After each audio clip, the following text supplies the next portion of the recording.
Good morning, Year 8s. This is your next lesson in the series on technology and how technology has changed over time. We're taking a brief detour today where we're going to look at a different part of the world and we're going to compare it to what's going on in Europe. So hopefully it'll add a bit more interesting context to what's going on in the rest of the world. So as you can see, our title today is the Dark Ages versus the Golden Age. I'm going to introduce the countries we're referring to, as you can see in the starter, and then I'm going to teach you as much about the Golden Age as possible. So before we start, you can pause the video here if you need to go and get a pen and paper. If you have been watching our previous lessons and going along with them, that you know that that's all you need. So pen and paper, and I'll meet you back here in a second. Okay, so we're all ready to go. So we have the Dark Ages versus the Golden Age. Now, obviously, the Dark Ages is referring to Europe. Okay, so the first thing I ask you to do is just tell me what the Golden Age is, or what does it refer to, and what the Dark Age refers to. So I want you to pause the video here, and I just want you to write down maybe a sentence definition for both. See you in a second.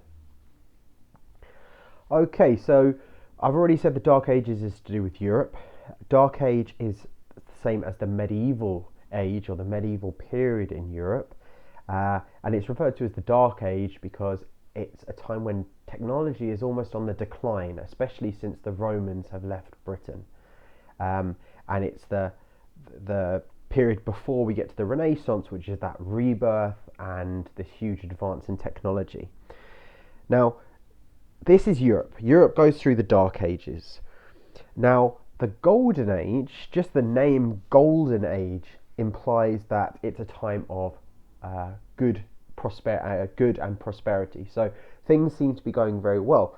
Now, this is not the Golden Age of Europe. It's not the Golden Age of America. This is actually the Golden Age of the Islamic world. And this is in the Middle East. Mainly we're focusing on the area of Baghdad. So before it was Iraq, we're looking at what this Islamic world was doing in terms of science and technology.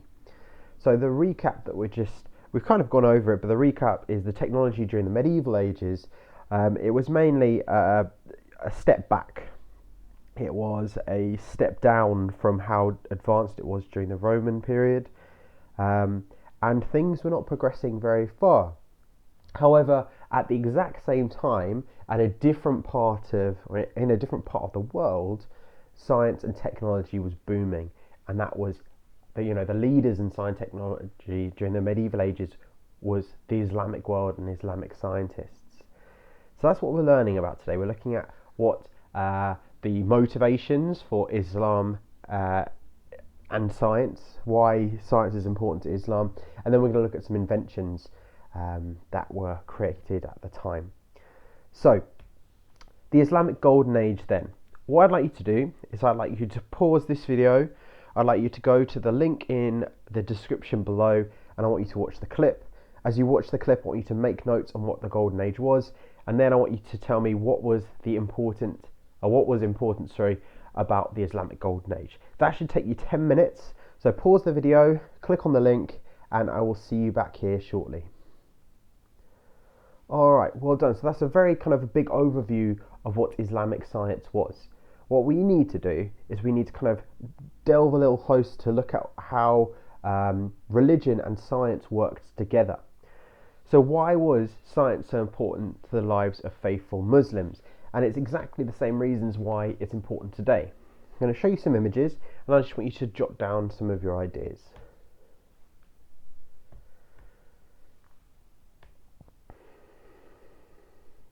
So, what we have is we have 4 images. 3 of them are easily identifiable. The first one is Muslims at prayer. The bottom right one is the city of Mecca. And the bottom left one is a picture of the Quran. All 3 vital parts of the lives of faithful Muslims. Now, the one on the top right is where science comes in. And science comes in to allow Muslims to be faithful. a staple part of Muslim faith is the idea that you have to pray 5 times a day. Now, how do you know when to pray? Today, you'd use a watch. You could even set an alarm on your phone. But before the invention of clocks, people needed to know what time of day it is, and that's where science comes in. Also, as part of Muslim faith, you need to know what direction to pray in. You're meant to pray in the direction of Mecca. And, today we could use our GPS, we could use a compass. Even that is, quite old technology. But before a compass invented, it was hard to tell what direction you're meant to pray in.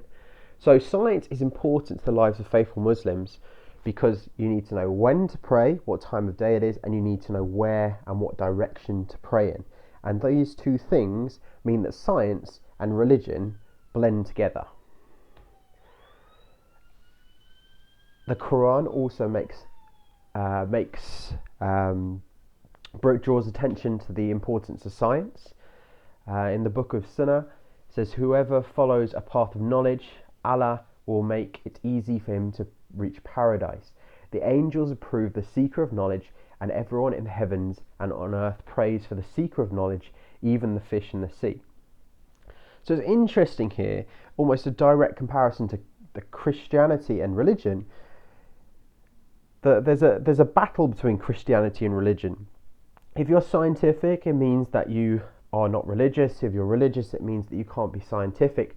The Bible and scientists, clash for hundreds of years over the issue of science and religion. Whereas in the Islamic world, actually pursuing science brings you closer to Allah. Pursuing science actually brings you closer to your God. So actually, there's a lot of emphasis in Islam about how important it is to be scientific and how important it is to bring yourself closer to God. So the book praises someone for having lots of knowledge because it would bring them closer to God. So we're also going to look at some hadiths on knowledge, and these are directly from the Quran. We have 4 on your screen, and what I want you to do is I want you to annotate them and tell me what they mean. Okay, so just summarize them. So they write them down and then summarize them. I'm going to do the first one with you. So the first one is find knowledge from the cradle to the grave. So it's saying that, don't just sit there. It says go and find it. Go and find the knowledge. But it also says to do it from when you are born until you die. So it's basically saying spend your entire life finding knowledge. It also suggests that because it says from when you're born, it's the idea that do it as soon as you can. Don't wait. You should be learning as soon as possible. So what I want you to do is I want you to look at the other 3 hadiths, and I want you to annotate them as well. So write them down and annotate them for me. So you can pause the video and I'll be back with you in 2 minutes.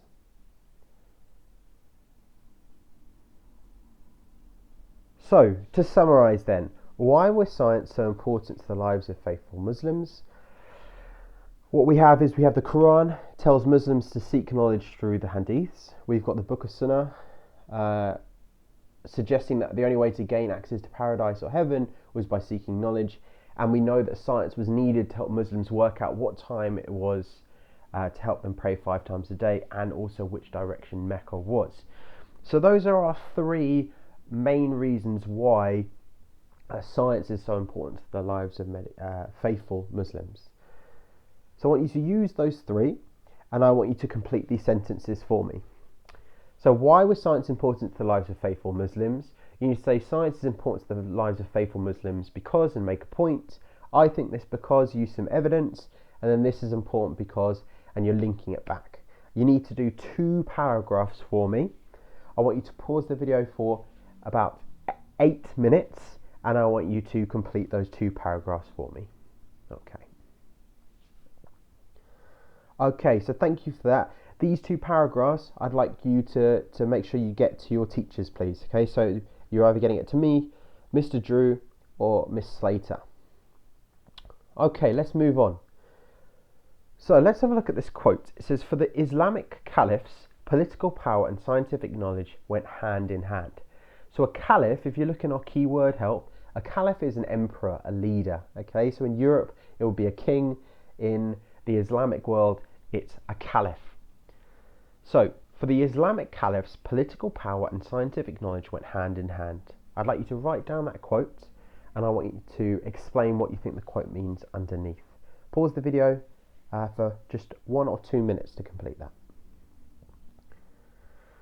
So this quote is showing that caliphs, the leaders, have to combine politics and their scientific knowledge to be good leaders. Okay, so they need the religious aspect of it, and they also need the scientific knowledge to be good leaders. Now what I've done is I've compiled lots of different reasons why science is important to the Islamic caliphs. And what I'd like you to do is I'd like you to create a table. On one side have religious reasons, and on the other side I want you to have power reasons. And I want you to take all of these boxes and I want you to put them on the correct side of this table. Okay, so religious reasons and power reasons. So pause the video there and complete that for me.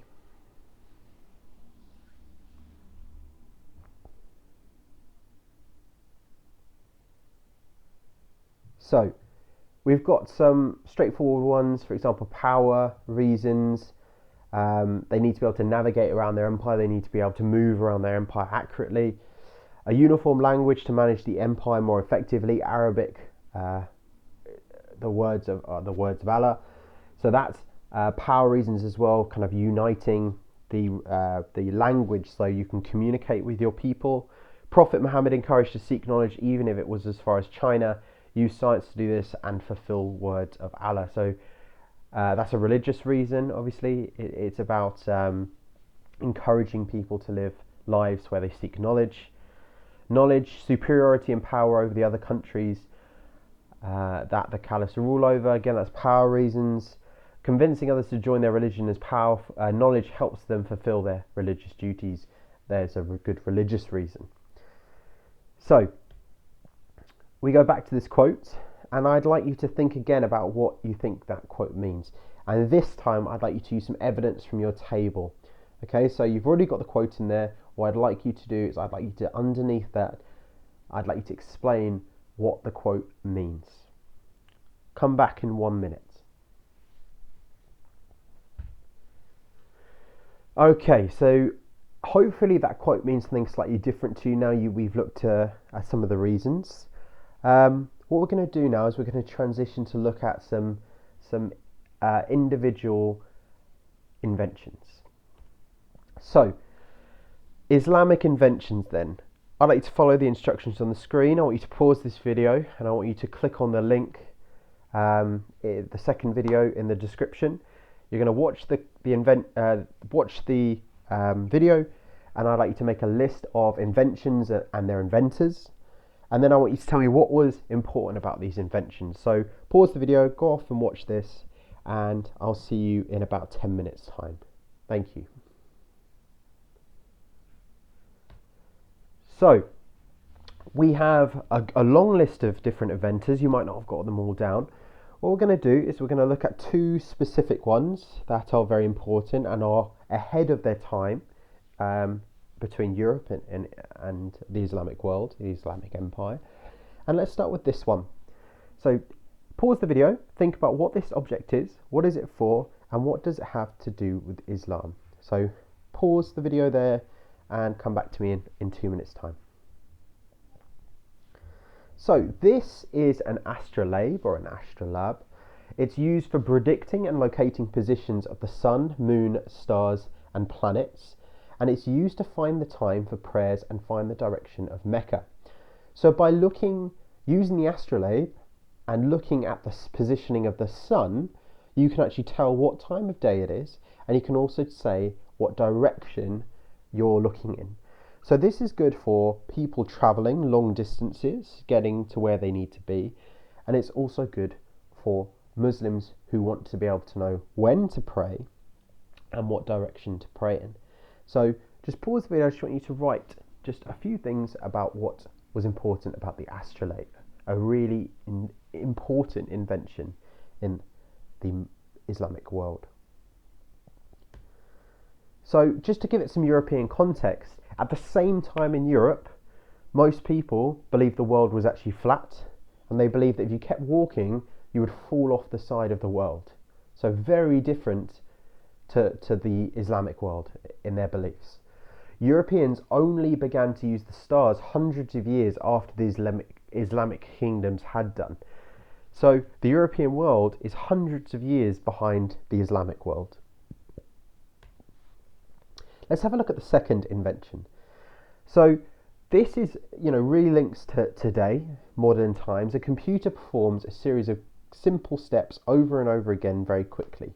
So it's a set set rules of how to operate, and the process of steps taken is called an algorithm. It is used in mathematics and computer science today. But this was not invented recently.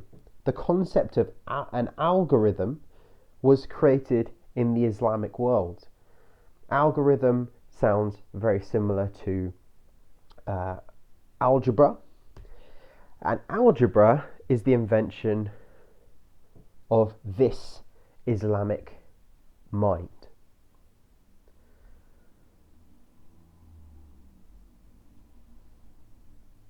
So this is Algorithmi, and he was a mathematician who lived in the 8th and 9th centuries in Baghdad.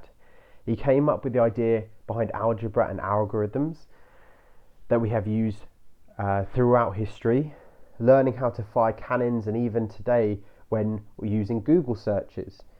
He has been described as the father of algebra, and in the 12th century Latin translations of his textbook on arithmetic introduced the decimal system to the Western world. So this mind of Algorithmi influenced the European world. He was 2-3 centuries ahead of the European world.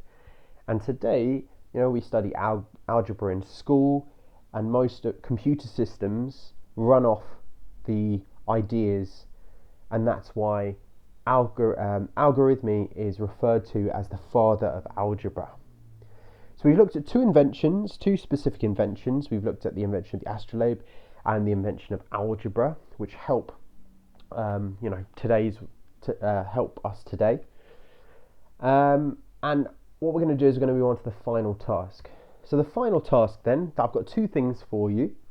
I'd like you to write how advanced was Islamic science during the medieval period. So I just want you to write just a paragraph on how advanced Islamic science was and what it gave the world. And then your second one is a slightly longer task.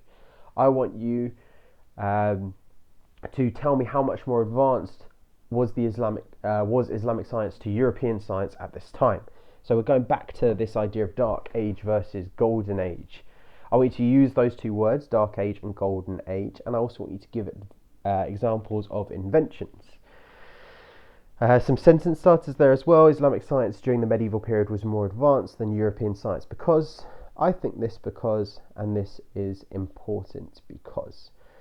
So I want you to complete that with as much information as you can. Use information from your previous lesson on medieval science. Thank you very much for listening. It's important that you get those long answer questions, the one about faithful Muslims and the question 2 to your teachers, so we can mark them and get you some feedback. Thank you for all of the efforts that you've been putting in. Thank you for catching up on work if you've been doing that. There will be a quiz released later on this week, so please get that done as well. And again, thank you for listening. Have a great week. See you later.